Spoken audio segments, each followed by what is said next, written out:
Saint Augustin nous dit au livre 11 de ses Confessions que le passé n'est rien, que le passé n'est pas. Pourquoi? Parce que ce qui n'est pas n'est plus.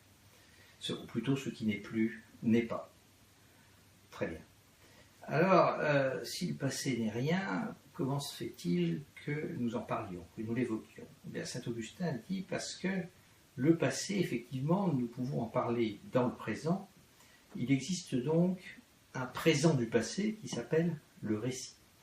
Mais si le passé, et en fait le présent du passé est un récit, ça veut dire que chacun peut s'approprier le récit.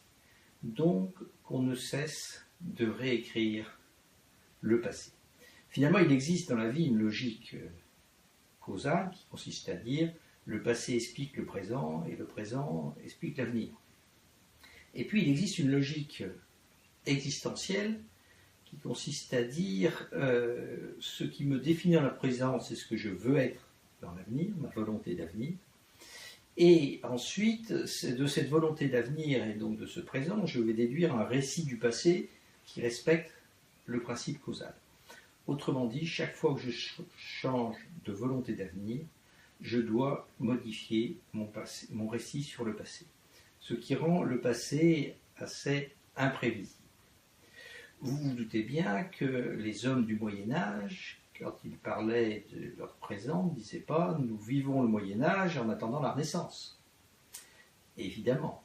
Quand on nous apprend qu'il y a eu le Moyen-Âge, puis la Renaissance, puis l'époque moderne, on produit un récit qui dit quelque chose. Et en fait, pour comprendre ce qu'il dit, il faut savoir de quand date ce récit.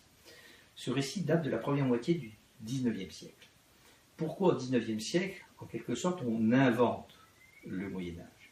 Eh bien parce qu'au XIXe siècle, on a une nouvelle idée de l'avenir, qui est l'idée du progrès.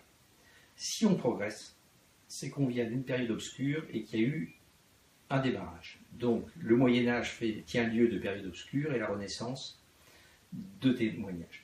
Et depuis une trentaine ou une quarantaine d'années qu'on croit un peu moins à l'idée de progrès, on croit beaucoup moins à l'idée de Moyen-Âge, ou plus précisément à l'idée que le Moyen-Âge était une période obscure.